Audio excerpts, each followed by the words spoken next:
Hi everyone, I'm Susan Mulvihill. Here we are heading into the third week of July, and boy, there's a lot to keep a gardener busy.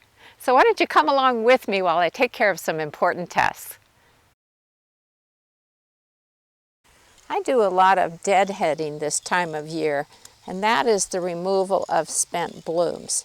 This is important to do because if you just leave them on the plants will set seed rather than putting out more blooms. And of course I want as many flowers as possible.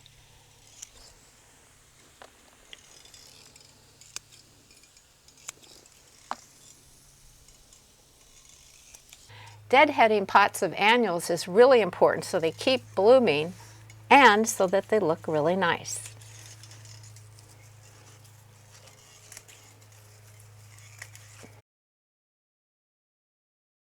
I have really been enjoying the roses this year. They've been just spectacular. But as soon as this first flush of bloom is over and done with, there's a very important task for all of us to do. We all want our roses to bloom again this summer, right? Well, to give them energy, it's time to give them some fertilizer. I like to use one specifically formulated for roses. The middle number on the package should be the highest number. This refers to the amount of phosphorus which promotes blooming. Now that the leaves of my spring bulbs have turned brown, it's safe to remove them. These are hyacinth leaves. I've learned that as long as the foliage of bulbs is green, that means they're conducting photosynthesis, which means they're putting energy into the bulbs for next year's bloom. I know it's really hard to be patient about cleaning them up, but it's definitely worthwhile because you'll appreciate it next year.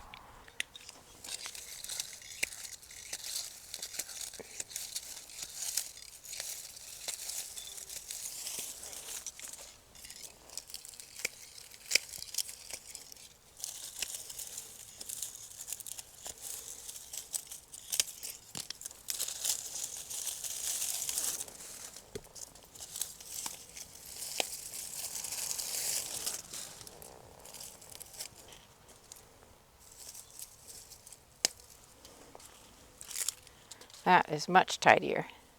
While I'm poking around in this flower bed, I wanted to show you this gorgeous new cosmos that I'm growing called Cupcakes. First of all, the foliage is absolutely gorgeous. But of course, the main attraction is the blossom. If you look at it closely, you'll notice that the petals are actually pleated. Isn't that amazing? So it's very reminiscent of those cupcake papers that we buy in the grocery stores. The flowers come in white, this lovely pale pink, and also magenta. And boy, would I love to get my hands on the seeds for those. Remember to keep up with the weeds in your garden because weeds compete for moisture and nutrients with the plants we're trying to grow on purpose. Ha! Gotcha, you little rascal.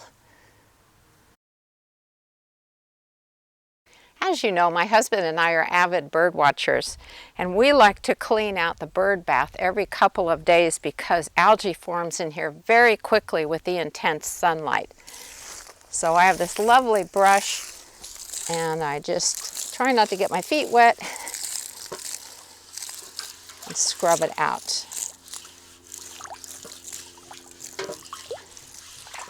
Again, this should be done every couple of days. And if you have bird feeders out, be sure to clean them on a regular basis as well. Your bird friends will thank you.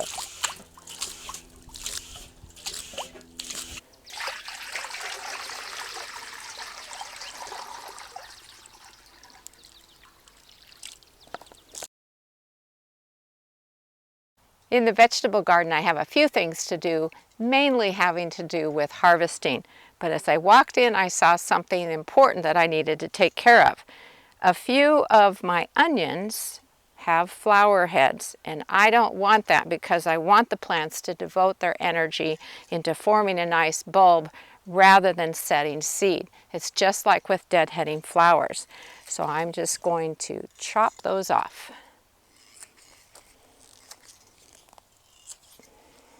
One other thing I just noticed is that there's a few onions that have a very unusual, abnormally thick center stalk.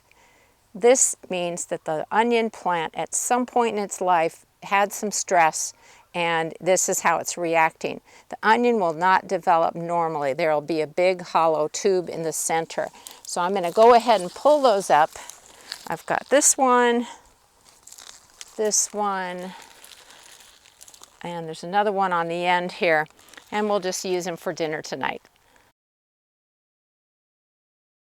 When it comes to harvesting most veggies, my rule is to pick them while they're young and tender. But I just noticed that this zucchini has gotten away from me. Now if I were to just twist it off, sometimes that works fine, sometimes it's going to break in the middle because zucchini squash has a lot of water in it. So instead I just use a little knife and carefully cut it from the plant.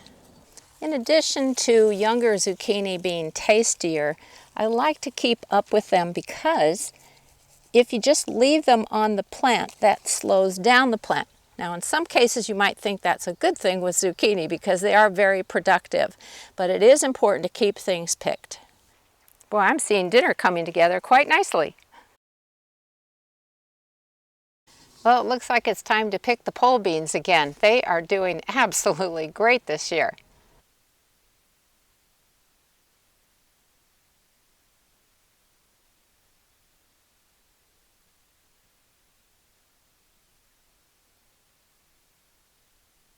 Well, that didn't take too long, and look how many beans were in there.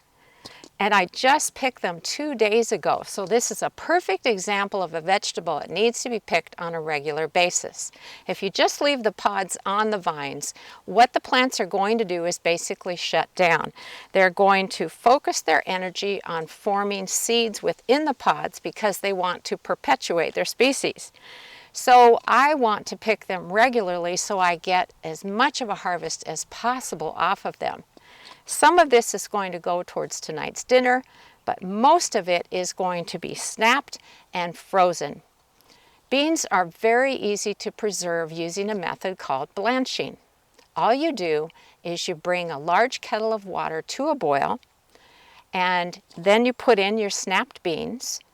When the water returns to a boil, you set a timer for 3 minutes. Then you drain them out of the water and put them into a sink full of ice cold water. That is to stop the cooking action and also chill them down. Drain them well, put them into freezer bags, and pop them into the freezer. This is a great way to enjoy your harvest year-round. Well, I just checked on our shelling peas, and it turns out they're ready to be picked too. So, you know, it's that time of year. And the whole point of growing this is to be able to harvest, eat, and even preserve them. You can preserve peas the exact same way as I just told you with the beans. So it's another way to keep the harvest for later. I do know the peas are going to shut down soon, what with our hot weather. So I might as well be diligent about picking them in order to get as big of a harvest as possible. Well, I didn't get as large of a harvest as I did with the beans, but that's okay. I'll take it. What, you see a pod I missed? I see it too. Now we're good. Now that our corn has gotten quite a bit taller, it's time for me to put the third and final level of jute twine around the perimeter of each bed. This is for wind protection. And if you saw my video a couple of weeks ago, which was a little virtual tour of our vegetable garden, you know what I'm talking about. But corn plants have very stubby roots. And in a windstorm, they can easily snap off at the base, and then it's a done deal. So what I like to do is I put a level of twine here once the plants are a little bit taller. Then I put a second level here once the plants are up about this high. And now this final level is going around the bed. And that way, when we have a windstorm, the plants just move a little bit and not enough to snap off at the base.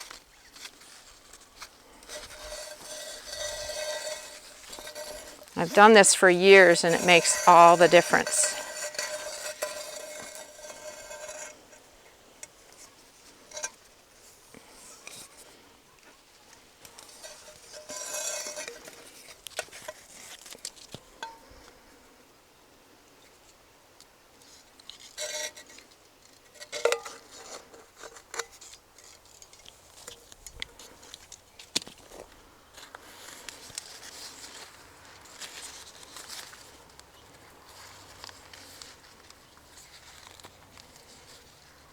Wow, I can see the pollen flying through the air from the corn.